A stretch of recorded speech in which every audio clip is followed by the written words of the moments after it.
Hello, good morning, good afternoon, जय हिंद, इनकलाब जिंदाबाद। कैसे हैं आप सभी? उम्मीद कर रहे हैं कि बहुत ही शानदार होंगे, लाजवाब होंगे। मित्रों, आप लोग देख पा रहे हैं इस स्क्रीन पे जैसे कि एक मेरा बहुत ही बेहतरीन वायरल वीडियो हुआ है।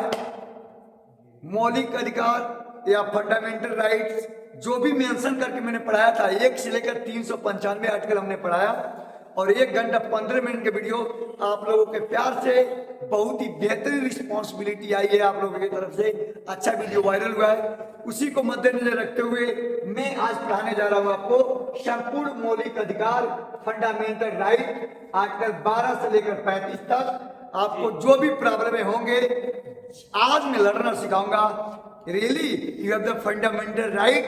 Yes, let's start. We are going to know how is necessary in this world, in India, a fundamental rights for everybody.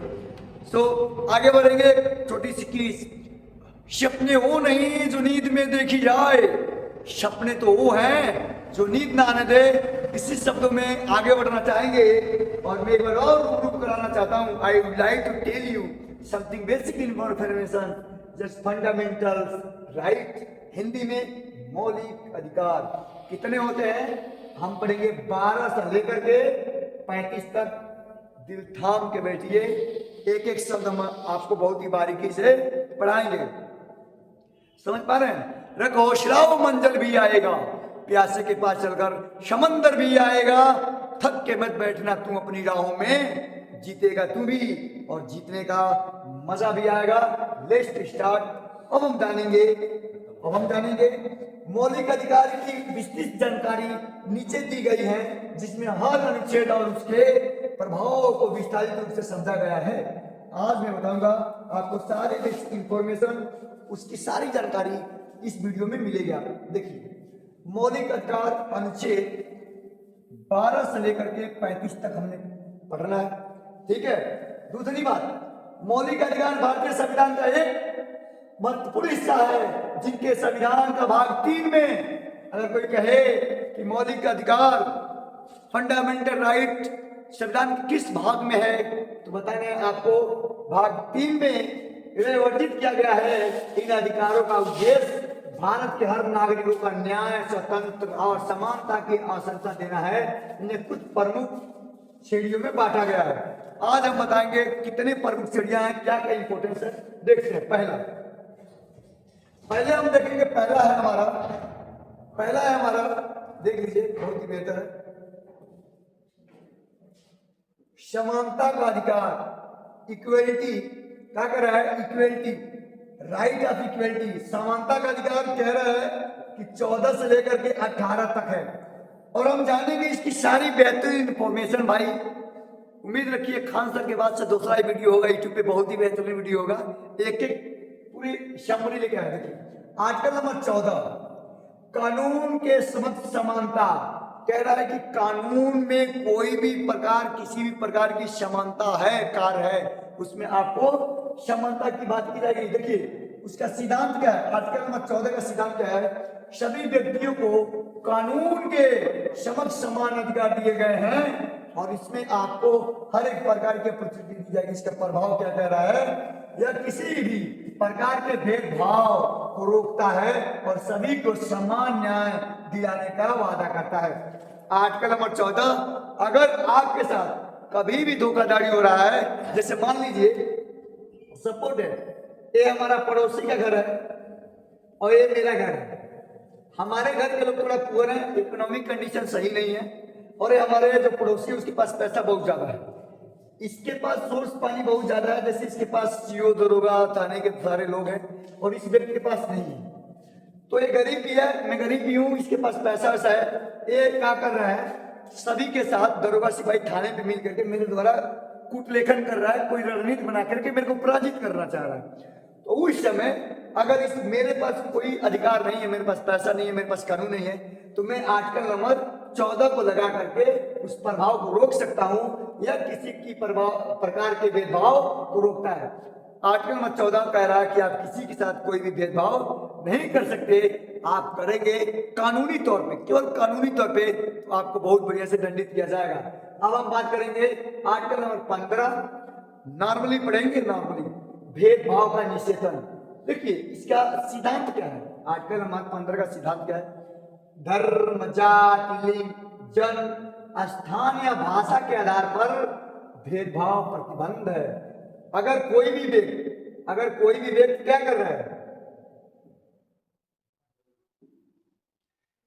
अगर कोई भी व्यक्ति धर्म, जात, लिंग के स्थान पर उसके साथ छुआछूत करेंगे, मतलब उसको, जैसे मान लीजिए कोई एसी कास्ट का है, वो आईएएस की तैयारी कर रहा है, यूपीपीसीएस का या यूपीएससी का, और कोई जर्नल कास्ट का है, तो उसको क्रिटिसाइज किया जाएगा कि अपने जो यूनियन पब्लिक लोक सेवा आयोग है, ठीक है, जो हमारे फंडामेंटल राइट है हमारे पास, हमारे यूनियन पब्लिक लोक सेवा आयोग हमारे संविधान का एक भाग है, वो किसी के पक्ष में काम नहीं करती है, ठीक है, वो खुद का एक संविधान का मेंशन भाग है, तो उसके साथ अगर छल किया जाएगा तो छल कभी माफ नहीं किया जाएगा। आर्टिकल नंबर 15 इसका विशेष प्रावधान जानते हैं, महिलाओं और बच्चों और पिछड़े वर्गों के लिए विशेष प्रावधान किए जा सकते हैं।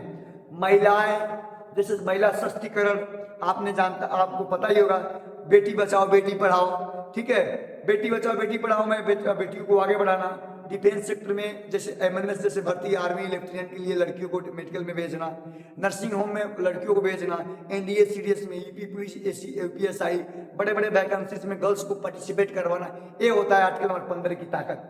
अब हम जानेंगे अनुच्छेद 16। अनुच्छेद 16 समान अवसर का अधिकार। आप आर्टिकल नंबर 16 के तहत आपको समान अधिकार दिए जाएंगे। इसका सिद्धांत जानते हैं बहुत ही बढ़िया से, देख लीजिए सिद्धांत, सरकारी नौकरियों में सभी को समान अवसर मिलेंगे। मैं फिर रिपीट करना चाहूंगा, आर्टिकल नंबर 16 में आपको समान अपॉर्चुनिटी दिए जाएंगे। अगर यूपी पुलिस की वैकेंसी आ रही है, चाहे एमपी पुलिस का, चाहे दिल्ली पुलिस का, उसमें जितने लड़के हैं 10% ही दीजिए, लेकिन लड़कियों को, एससी एसटी जो भी हैं, सबको समान अवसर दीजिए, सबको समान हाइट दीजिए, सबको समान रनिंग लीजिए। ये नहीं कि जनरल का 10 किलोमीटर और एससी एसटी का 1 किलोमीटर, ऐसा नहीं, सबको समान फिजिकल, समान क्वेश्चन, समान कट्टा, थोड़ी सी इधर उधर होता है, फंडामेंटल राइट उनको मिला हुआ है इसी के आधार पे। अब हम बात करेंगे भैया उसके विशेष प्रावधान, अनुसूचित जनजातियों, अनुसूचित जातियों और अन्य पिछड़े वर्गों के आरक्षण। देखिए आप जैसे मान लीजिए मैं एसएससी, सीजीएल की एसएससी की किसी वैकेंसी बात करूँ, अगर 18 से लेकर के 25 साल उसका एक कैटेगरी मांगा गया है, तो प्लस में उसको 3 साल की ओबीसी को, ठीक है, और 3 साल हमारा जनरल नहीं मिलता है, डब्ल्यूबीसी का, और उसके बाद से जर्नल को नहीं मिलता है। तो इनको फंडामेंटल राइट के हिसाब से मिल रहा है, संविधान में आरक्षण दिया गया है इनको। आर्टिकल नंबर 15 में अनुसूचित जनजातियों को, जितने भी शेड्यूल कास्ट के लोग हैं या एससी कास्ट के लोग हैं, उनको फिल्म मिलेगा 3 से 5 साल तक, ओबीसी को 3 साल और एससी एसटी को 5 साल छूट मिलता है, एज में भी, हाइट में भी छूट मिलता है, रनिंग में छूट नहीं हो सकता, अलग की बात है, समझ पा रहे हैं? तो ये फंडामेंटल राइट, मतलब ये है कि हमारे कर्तव्यों का कितना बड़ा ताकत है हमारे देश में, संविधान की कितनी ताकत है आपको बता रहा है बार बार। अब हम देखेंगे ये सब पढ़ने वाली चीज है। आर्टिकल नंबर 17 सदस्यता का अंत, मतलब कह रहा है कि कभी छुआछूत नहीं कर सकते, छुआछूत का निषेधन कर रहा है। देखिए सिद्धांत पढ़ेंगे भैया, सिद्धांत पढ़ेंगे, अस्पष्टता और उसके संबंधित किसी भी प्रकार के भेदभाव निषेधन है, निषेधन है, ठीक है। देखिए एक समझाने पर कानून प्रभाव, इस अधिकार का उल्लंघन करने वाले को सजा दी जाती है। समझ पाए? कोई आपके साथ, सुनो मेरे मित्रों, मेरे भाई बहनों, सभी सुनो जो यूट्यूब पे पढ़ रहे हैं, यूपीएससी का एक्सपीरियंस, किसी भी कंपनी की तैयारी कर रहा है, अगर आपके साथ कोई भी छुआछूत कर रहा है, आपकी ग्राम सभा में कोई हेड ऑफ सरपंच जर्नल है और एसी कास्ट को छुआछूत कर रहे हैं, आर्टिकल नंबर 17 लगाओ, सजा दिलवाओ। मैं आपके साथ हूं, बताऊंगा क्या करना है। आपके गांव में बड़े बड़े लोग हैं और आपको बैठने की जगह नहीं दे रहे, आपके साथ मस्ती कर रहे हैं, आपको क्रिटिसाइज कर रहे हैं, आर्टिकल नंबर 17 लगा करके सजा दिलवाओ, I am together with you, ठीक है, मैं आपका साथ दूंगा। अब देखिए अनुच्छेद 18 उपाधियों का उन्मूलन, कैसा है देखते हैं। कह रहा है कि आप किसी भी प्रकार की उपाधि धारण नहीं कर पाएंगे। सीधा भारत में किसी भी प्रकार की उपाधि सीमाएं संरक्षित और सैन्य अधिकारियों के निषेध। अगर आप देश में सैनिक हैं तो आप अपने सामने lieutenant general, colonel, major, brigadier, हवलदार, नायक, सूबेदार लगा सकते हैं, लेकिन आप अपने नाम के आगे सर, महाराज ऐसा उपाधि कभी लगा नहीं पाएंगे। इसको बैंड कर दिया गया आर्टिकल नंबर 18 को। सर की उपाधि नहीं कर सकते, राजा की उपाधि नहीं, क्या उपाधियों का मान नहीं होगा। आप ऐसा उपाधि लगा रहे हैं तो एक मतलब कि आर्टिकल नंबर 18 का उल्लंघन कर रहे हैं। सर आइजैक न्यूटन, सर थर्मा एडिसन, दैट इज रॉन्ग, ऐसा नहीं लगेगा। महाराजा अकबर सिंह, बाबर, बैलनाथ, पता नहीं कौन कौन थे, ठीक है, ऐसा नहीं होगा। उम्मीद कर रहा हूं कि आगे समझ में आ रहा है प्लीज। मैं बहुत बढ़िया से पढ़ाऊंगा। अब हम बात करेंगे 14 से 18 हमने पढ़ लिया। क्या पढ़ लिया भाई? 14 से 18 हमने पढ़ लिया। 14 से 18 हमने पढ़ लिया। अब हम पढ़ेंगे 19 से लेकर के 22। क्या पढ़ेंगे? 19 से लेकर 22। इसको कहा जाता है स्वतंत्रता का अधिकार, राइट टू फ्रीडम। इसको जानना अति आवश्यक है। देखो आर्टिकल नंबर 19 में 6 मूलभूत अधिकार हैं। आर्टिकल नंबर 19 में 6 मूलभूत और अधिकार है। देखते हैं कौन सा। पहला, अभिव्यक्ति की स्वतंत्रता, शक्तिपूर्ण सभा की स्वतंत्रता और संघ बनाने के अधिकार। अब सुनिए, मैं इसको समझाता हूं। अभिव्यक्ति की स्वतंत्रता, आप आर्टिकल नंबर 19 के तहत रिट नंबर 1 आप कोई भी काम कर सकते हैं। आपको कोई बीच में बोलने वाला, टोकने वाला नहीं है। जैसे मान लीजिए बुरखा वाला एक मैटर चल रहा था बहुत बड़ा, कि मुस्लिम कास्ट की लड़कियां बुरखा पहन रही थी तो बहुत प्रॉब्लमें हो रही थी। देखिए मैं संविधान की भाषा बोल रहा हूँ, चूंकि मैं अपना पर्सनल बात नहीं बोल रहा हूँ। उसमें अगर उसका मन नहीं है बुरखा पहनने का तो आप ये नहीं कह सकते तुम बुरखा पहनो।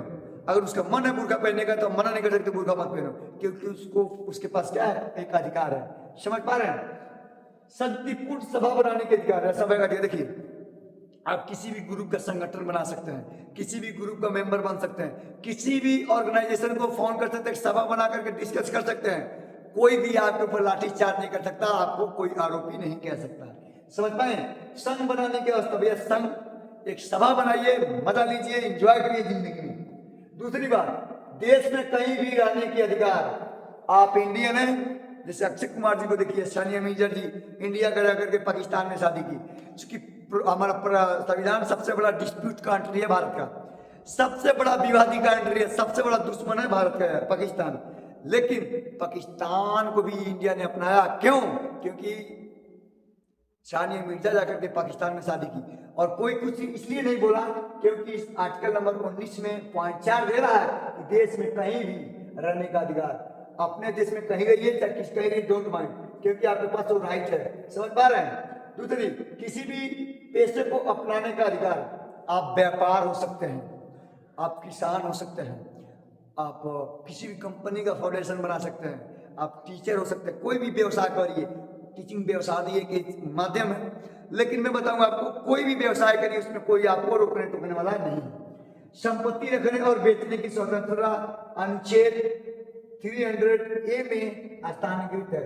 चूंकि ये फंडामेंटल राइट से हटा दी गई संपत्ति की अधिकार, लेकिन इसमें कह रहा है कि आप संपत्ति रख सकते हैं और बेच सकते हैं, ठीक है, अपनी जमीन में। आगे बढ़ेंगे।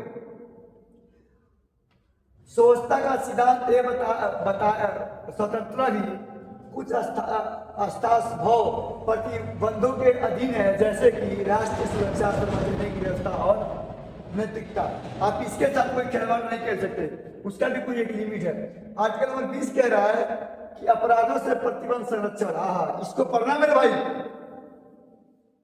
इसको पढ़ना। बात वही है ना, जहां जहां जाओगे मैं वहां वहां आऊंगा, बात वही है, पढ़ो इसको। That is most important. कह रहा है कि डबल ज्यूडिशरी या डबल जोपाइटी, किसी भी व्यक्ति को एक ही अपराध के लिए 2 बार सजा नहीं दिया जा सकता।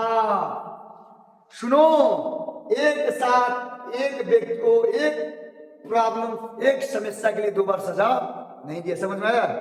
अगर कोई एक व्यक्ति कोई ऐसा गलत काम किया है, एक बार सजा काट लिया है या फाइन भर चुका है थाने पे, तो दोबारा उसको गिरफ्तार कोई नहीं कर सकता। आर्टिकल नंबर 20 लगा करके उससे हम बसबाजी कर सकते हैं। और नहीं मानता है तो हमारे पास आर्टिकल नंबर 32 है, बिना किसी से पूछे आप सुप्रीम कोर्ट में जाकर के FIR दर्ज करके उसको रिटायरमेंट या उससे आप बातचीत कर सकते हैं। क्या मेरी बात समझ में आई आपको? आर्टिकल नंबर 20 क्या कर रहा है कि एक अपराध के लिए 2 बार किसी को सजा नहीं दिया जा सकता।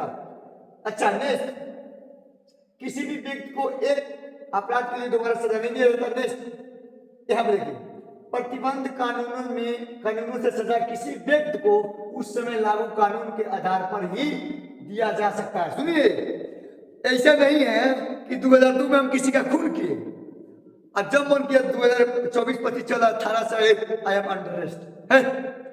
आप पहले उसको बोलिए जा बबुआ और आर्टिकल नंबर 20 पढ़ के आओ क्या कह रहे हैं। मान लीजिए 2002 में हमने खून किया, सजा हमने पा लिया, हमारे थाने पे FIR है, भाई हमारा भाई तो रहेगा ना, पता था दूसरा अफसर है, हमको कह रहा चलिए थाने पे हम आपको पकड़ने आए, तो अधिकार नहीं है उसके पास। क्यों कि वो उस समय लाए गए अधिकार पे कोई उसका अधिकार नहीं होगा, क्योंकि खत्म हो चुका है। क्योंकि एक जुल्म का सजा एक बार मिलेगा, एक साथ 2 बार नहीं मिल सकता। आर्टिकल नंबर 20 कहता है। बहुत ही बेहतरीन चीजें भैया, समझने वाली बात है। उसमें तीसरा पॉइंट कह रहा है आत्मदोष से बचने का अधिकार। अगर आपके पास कोई आत्मदोष है, जैसे मान लीजिए कि आपको कोई फंसा रहा है, मैंने 2002 में बोला खून किया और 2025 में FIR है, अगर फिर कोई फंसा रहा है तो आप कुछ मत करिए, आर्टिकल नंबर 20 के तहत क्या करिए, उसे लड़ने का प्रयास करिए। क्या करिए? आर्टिकल नंबर 20 में लड़ने का प्रयास करिए। उम्मीद कर रहे हैं कि आपको समझ में आ रहा होगा। ठीक है, समझ पा रहे हैं मेरी बात? अब देखिए दूसरी बात, नेक्स्ट क्वेश्चन, अनुच्छेद 21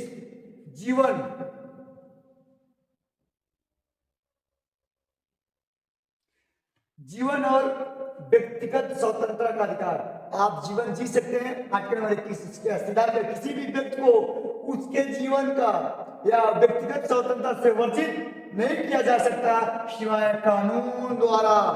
सुप्रीम कोर्ट के जो अधिकारी हैं या सुप्रीम कोर्ट ही क्या कर सकता है? सुप्रीम कोर्ट ही क्या कर सकता है? उसको सजा दे सकता है। लेकिन आप जैसे तमाम प्रकार के लोग आएंगे, किसी को कुछ हिला नहीं पाएंगे, क्योंकि आर्टिकल नंबर हमारा 21 प्रावधान करता है। अब दूसरी बात देखिए, कुछ विशेष अधिकार दिए गए हैं। क्या दिए गए हैं? कुछ विशेष अधिकार दिए गए हैं आर्टिकल नंबर 21 में। क्या कर दिया है?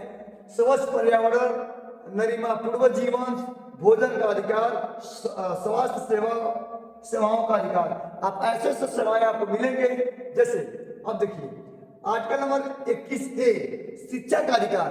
आर्टिकल नंबर 21A में कहता है कि 6 से लेकर 14 साल के वायु के बच्चों को मुफ्त शिक्षा अधिनियम पारित है। अब कब पारित होता है? देखिए, अधिनियम राइट्स टू एजुकेशन RTE ये पारित हुआ था 2009 के माध्यम से कहा जाता है कि आपका बच्चा 6 से 14 साल की उम्र में फ्री ऑफ कॉस्ट गवर्नमेंट के साथ पढ़ सकता है। ठीक है, अब देखिए आर्टिकल नंबर 22 गिरफ्तारी और निरोध से सुरक्षा। अब सुनिए इसको 22 अनुसंधान अवध गिरफ्तारी के खिलाफ संरक्षण। अगर सुनिए, अगर आप किसी भी मैटर में काम कर रहे हैं, उसका सुलहनामा हो चुका है, उसके साथ कोई भी डिस्कस, जैसे मैं और आप हूं, आप लोग हैं और मैं हूं, अगर हम दोनों के बीच में कोई डिस्प्यूट है, ठीक है, बाधाएं हैं और हम दोनों आपस में सुलह कर चुके हैं, फिर भी थाने से कोई इंक्वायरी है, बार बार आपके ऊपर प्रेशर कर रहा है, तो इसको ध्यान दीजिए, अवैध गिरफ्तारी के खिलाफ संरक्षण।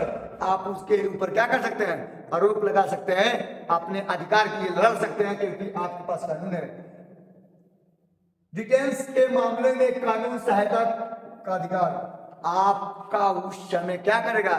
कानून अधिकार या कानून आपका मदद करेगा आर्टिकल नंबर 22 के तहत। समझ पा रहे हैं? उस समय आपका मदद कौन करेगा? अनुच्छेद 22। जब आप अपने अधिकार के लिए लड़ेंगे, कोई नहीं कुछ कर पाएगा। शोषण के विरुद्ध अधिकार, राइट टू अगेंस्ट एक्सप्लोरेशन। अनुच्छेद 24 से 23 से 24 देखिए, 23-24 में आपके साथ कोई शोषण नहीं कर पाएगा, उसकी अधिकार। ठीक है, अब देखिए इसकी बेहतरीन जानकारी आजकल 23 का मानव तस्करी का निषेधन। आप किसी का तस्करी नहीं कर सकते। अगर आपको कोई कह रहा चलो दिल्ली और ले जाके कहीं और बिल्ली दिखा रहा है तो उसके ऊपर क्या करिए, आप आर्टिकल नंबर 23 के खिलाफ कार्रवाई करिए, क्योंकि आपके साथ वो क्या व्यापार कर रहा है, आपको धोखा दे रहा है। अगर आपके साथ कोई आपके पेरेंट्स, आपके रिश्तेदार आपको भटका रहा है, आपके दिशाहीन कर रहा है, आपका सपना टारगेट यूपीएससी है, अगर आपका बरियाई से कोई गलत काम करा रहा है तो आर्टिकल नंबर 23 लगा करके उसको फंसा सकते हैं, उसको सजा दिला सकते हैं, क्योंकि मेरे साथ तस्करी कर रहा है, मेरा व्यापार कर रहा है। आर्टिकल नंबर 24 मतलब इसका सिद्धांत, बंधुआ मजदूरी और मानव तस्करी जैसे मानवीय कार्यों का निषेधन। आप किसी का व्यापार नहीं कर सकते। या 10 साल 12 साल के बच्चों को देखते हैं कंपनी में काम कराते हैं ना, बच के रहो, बता दे रहा हूं। अगर किसी 14 साल 16 18 साल के लड़के का कम एज के बच्चे कंपनी में काम कराओगे, पता लग गई गवर्नमेंट को आंख से दिख लिया तो सजा भुगतना पड़ेगा तुमको, क्योंकि उसको चाइल्ड लेबर बोला जाता है। बहुत बड़ी प्रॉब्लम होती है हमारे भारत में, ठीक है। उल्लंघन यह दंडनीय अपराध है। सुन लो, अगर किसी बच्चे के साथ तुम मजदूरी करवाओगे, इसका एज 14 से कम है, तो जान लेना तुमको यही करना पड़ेगा। देखो भाई, दंडनीय अपराध है, सुन लो। और देखो 14 बाल श्रम का निषेधन। अब इसमें खुद पढ़ के सुनाता हूं। 14 वर्ष से कम आयु के बच्चों को खतरनाक उद्योग में काम करवाने की अनुमति नहीं है। सुन लो भाई, 14 साल का लड़का जो अभी मैं बताया, अगर इसके साथ लेबरई और मजदूरी इंप्लीमेंट काम करवाओगे कंपनी में, हाथ लग गए तो तुम भी जाओगे, कंपनी भी जाएगा। कभी ऐसी गलत काम नहीं करना है। अब देखो पॉइंट नंबर 4, धार्मिक स्वतंत्रता का अधिकार, right to freedom of religions. अब पढ़ेंगे 25 से लेकर के 28 तक। कितना? 25 से लेकर के 28 तक एक एक को पढ़ेंगे। पहला 25, धर्म की स्वतंत्रता। इसका सारांश पढ़ेंगे हम। हर व्यक्ति को किसी भी धर्म को मानने, उसका पालन करने का और प्रचार करने का अधिकार है। आप किसी भी धर्म को अपना सकते हैं, जैन धर्म, सिख धर्म, बौद्ध धर्म। आपके पास आर्टिकल नंबर देख लीजिए, आर्टिकल नंबर 25 के हिसाब से आप किसी भी धर्म को अपना सकते हैं, आपको कोई बोलने वाला नहीं। आर्टिकल नंबर 26, धार्मिक मामलों का प्रबंध। धर्म से संबंधित स्थानों को चलाने और प्रबंध करने का अधिकार है आपके पास। कोई भी धर्म चला सकते हैं, कोई भी संगठन बना सकते हैं। आर्टिकल नंबर 27, धार्मिक करों का निषेधन कह रहा है कि आर्टिकल 27 कह रहा है कि धार्मिक करों का निषेधन मतलब कि किसी व्यक्ति से धार्मिक उद्देश्य के लिए एक कर वसूलना प्रतिबंधित है। आप ध्यान दीजिए, आप लोग मंदिर बनवा रहे हैं, कोई धार्मिक काम कर रहे हैं, तो वहां पे बड़े बड़े दान दक्षिणा लेते हैं ना, प्रतिबंध पड़ी। किसी व्यक्ति से धार्मिक उद्देश्य के लिए कर वसूलना प्रतिबंध है। आप किसी से क्या नहीं ले सकते है, किसी से क्या नहीं ले सकते, कर नहीं ले सकते, वो बैन है, समझ गए। अनुच्छेद 28 कह रहा है कि धार्मिक शिक्षा का निषेधन, सरकारी वित्त पोषित संस्थाओं में धार्मिक शिक्षा नहीं दिए जाएंगे। देखिए, आप अपने विद्यालय में किसी धर्म के बारे में नहीं पढ़ा सकते। किसी भी मस्जिद, किसी मकबरा, किसी की बड़ी बड़ी जगह में आप धार्मिक प्रचार नहीं कर सकते, आपको अलग विद्यालय खोलना पड़ेगा, ठीक है। दूसरा 5वां, सांस्कृतिक और शैक्षणिक अधिकार, कल्चर एंड एजुकेशनल राइट। अनुच्छेद 29 से लेकर के 30। देखिए क्या कर रहे हैं, संस्कृत और भाषा की सुरक्षा। हमारे संस्कृति और भाषा की सुरक्षा, अल्पसंख्यक समुदायों की भाषा, लिपि और संस्कृति की रक्षा करना, ठीक है। और आर्टिकल नंबर 30 कह रहा है कि अल्पसंख्यक स्थानों का अधिकार होना चाहिए। जैसे कि अल्पसंख्यकों को अपने संवैधानिक उपचार के अधिकार, राइट टू कॉन्स्टिट्यूशनल रिमेन्स। अनुच्छेद 32। इसको मैं पढ़ाऊंगा, काफी समय लूंगा और बहुत ही बारीकी से, क्योंकि इसको संविधान का आत्मा कहा जाता है। दुनिया में कहानी सुनते हैं, जैसे नहीं कहा जाता है कि जिसका कोई ना हो उसका क्या होता है, भगवान होता है। उसी प्रकार अगर कोई भी लाचार व्यक्ति है या कोई अच्छा भी व्यक्ति है, वो बहुत परेशान है अपने जीवन में, उसका सुरक्षा आर्टिकल नंबर 32 वो मौलिक अधिकारों का संरक्षण करता है। कहता है क्या, हेबेस क्रॉप्स और अवध गिरफ्तारी के खिलाफ। अब इसको समझाता हूँ।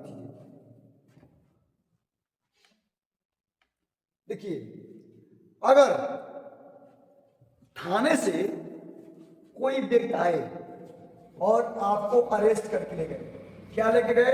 अरेस्ट करके ले गए, और 24 घंटा से ज्यादा आपको थाने में रख लिए, ठीक है, तो आप हेवेस कॉपर्स लगा करके अवैध गिरफ्तारी के खिलाफ आप अपने कोर्ट में क्या कर सकते हैं? सुप्रीम कोर्ट में आर्टिकल नंबर 32 के हिसाब से आप उसको क्या कर सकते हैं?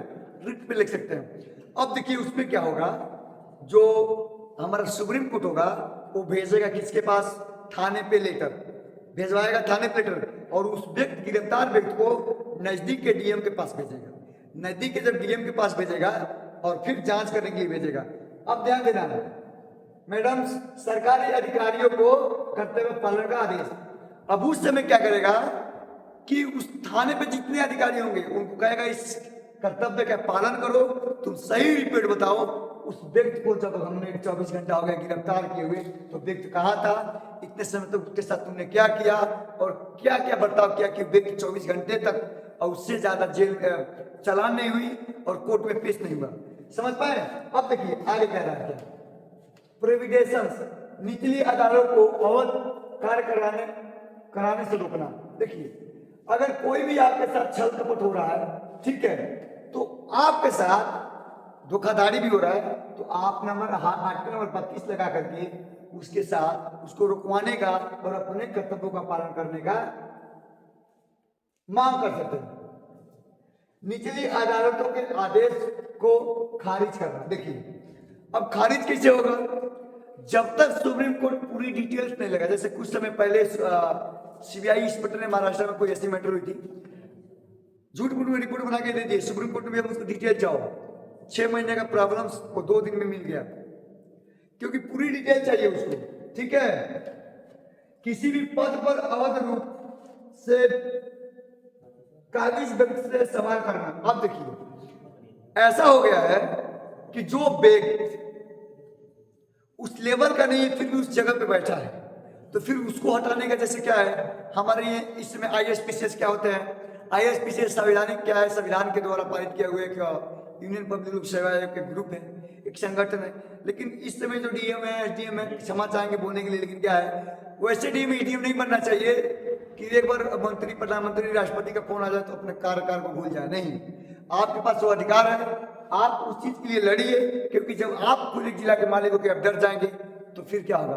क्योंकि आप जब नहीं डरेंगे तो अच्छा कर सकते हैं, नहीं तो इसके अपने पद पे बैठ के भी आप गलत काम कर सकते हैं किसी के दबाव में, ठीक है। उसी प्रकार अब देखिए आर्टिकल नंबर 32 को डॉक्टर BR अम्बेडकर ने अनुच्छेद 32 को मौलिक अधिकारों का आत्मा और हृदय कहा है। कह तो रहे हैं आर्टिकल नंबर 32 एक इतना बड़ा अच्छा अधिकार है जो सबकी रक्षा करता है। क्या करता है? सबकी रक्षा करता है। अब देखिए विशेष प्रावधान अनुच्छेद 33 और 35 में देखते हैं क्या विशेष प्रावधान है। अनुच्छेद 33 सशस्त्र बलों में मौलिक अधिकारों पर प्रतिबंध। अनुच्छेद 34 मार्शल लॉ द्वारा मौलिक अधिकारों का निलंबन। आर्टिकल नंबर 35 मौलिक अधिकारों से जुड़े कानून बनाने का अधिकार वो केवल सांसद को है। आप मौलिक अधिकार कोई भी फंडामेंटल राइट बना रहे हैं तो केवल एक सांसद ही बना सकता है, सांसद के अलावा कोई नहीं बना सकता। 36 ओके, मैं वही पढ़ा रहा था। अब देखिए हमने पूरे फंडामेंटल राइट पढ़ाया, मौलिक अधिकार। उम्मीद कर रहे हैं कि आपको वीडियो बहुत अच्छा लगा होगा। प्लीज एक रिक्वेस्ट है, दूर तक शेयर करिए। कल हम पढ़ेंगे राष्ट्रपति, प्रेसिडेंट ऑफ इंडिया, पूरी बारीकी से पढ़ाऊंगा और अच्छे से पढ़ाऊंगा। जय हिंद, भारत माता की जय।